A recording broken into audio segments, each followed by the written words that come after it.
क्या सरकार ने चुपके से सिल्वर मार्केट का पूरा गेम बदल दिया है? क्या आपकी खरीदी जाने वाली चांदी अब अचानक महंगी होने वाली? और क्या ये फैसला आम लोगों के फायदे के लिए है या फिर इसके पीछे कोई बड़ा आर्थिक खेल चल रहा है?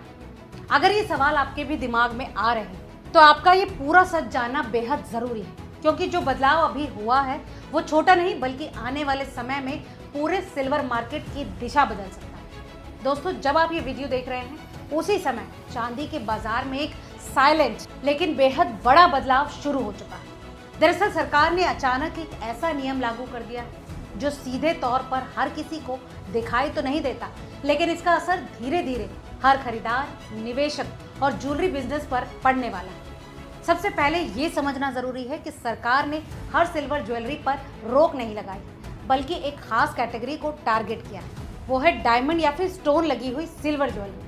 यही वो पॉइंट है जहां से पूरा गेम शुरू होता है। पिछले एक साल में सिल्वर की कीमतों में जो तेजी आई वो बिल्कुल भी सामान्य नहीं थी।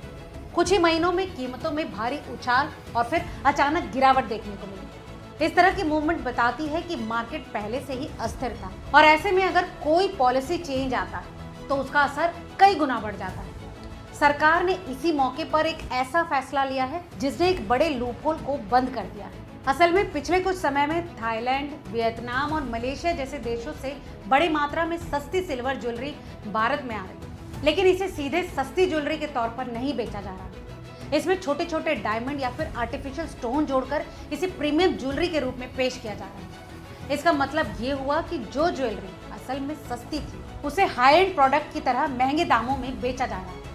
इससे न सिर्फ ग्राहकों को भ्रमित किया जा रहा है बल्कि भारतीय ज्वेलर्स के लिए भी ये एक बड़ा खतरा बन गया था। ऐसा इसलिए क्योंकि भारतीय ज्वेलर्स अब इस सस्ते विदेशी माल से मुकाबला नहीं कर पा रहे, क्योंकि उनकी लागत ज्यादा होती है और क्वालिटी कंट्रोल भी अलग होता है। ऐसे में धीरे धीरे लोकल मार्केट पर विदेशी ज्वेलरी का कब्जा बढ़ने लगा था। यही वो सिचुएशन थी जहां सरकार को हस्तक्षेप करना पड़ा। सरकार ने डायमंड स्टैंडर्ड सिल्वर ज्वेलरी के इंपोर्ट को फ्री से हटाकर रिस्ट्रिक्टेड कैटेगरी में डाल दिया। अब इसे इंपोर्ट करने के लिए लाइसेंस जरूरी होगा और ये नियम तुरंत लागू कर दिया गया, जिसकी वैलिडिटी 30 जून 2026 तक रखी गई। दोस्तों, इस फैसले का सीधा असर सप्लाई पर पड़ेगा। जब इंपोर्ट करना मुश्किल होगा तो बाजार में ऐसी ज्वेलरी की उपलब्धता भी कम होगी, और जब सप्लाई कम होती है तो कीमतें बढ़ना लगभग तय होता है। यानी आने वाले समय में अगर आप स्टोन या फिर डायमंड लगी सिल्वर ज्वेलरी खरीदने जाएंगे तो आपको पहले से ज्यादा कीमत चुकानी पड़ सकती है।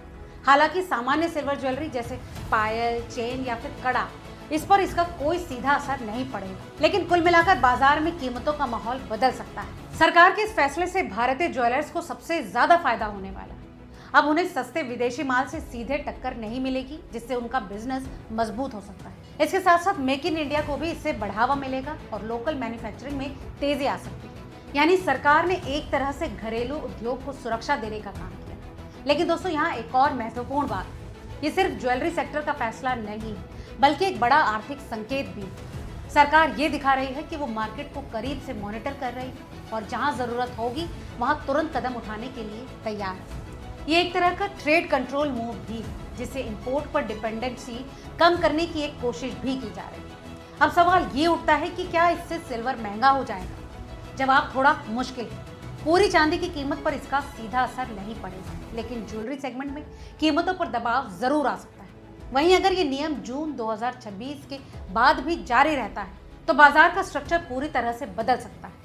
उस स्थिति में भारतीय कंपनियों का दबदबा बढ़ेगा और विदेशी कंपनियों की हिस्सेदारी कम हो सकती है। दोस्तों, अगर आप भी एक खरीदार हैं तो आपको आने वाले समय में थोड़ा सतर्क रहने की जरूरत है। जल्दबाजी में खरीदारी करने के बजाय मार्केट की स्थिति को समझना जरूरी है।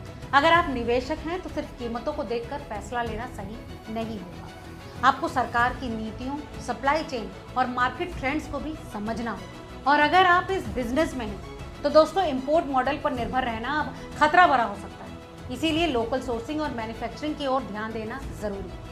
अंत में सबसे बड़ा सवाल यही है कि क्या सरकार का ये फैसला सही है या फिर गलत। एक तरफ जहां ये घरेलू उद्योग को बचाने का कदम, वहीं दूसरी तरफ इससे कुछ प्रोडक्ट्स महंगे भी हो सकते हैं। लेकिन इतना तो तय है कि ये कोई छोटा बदलाव नहीं है, बल्कि एक ऐसा फैसला है जो धीरे धीरे ही सही मगर पूरे सिल्वर मार्केट की दिशा बदल सकता है। दोस्तों, जो लोग इस बदलाव को अभी समझ लेंगे वही आने वाले समय में सबसे ज़्यादा फायदा उठाएंगे। इस बारे में आपकी क्या राय है, हमें कमेंट करके ज़रूर बताएं। वीडियो अगर अच्छा लगा हो तो इसे लाइक और शेयर करें, और हाँ, याद दिला दें कि ये वीडियो महज जानकारी के लिए है, निवेश की सलाह नहीं है।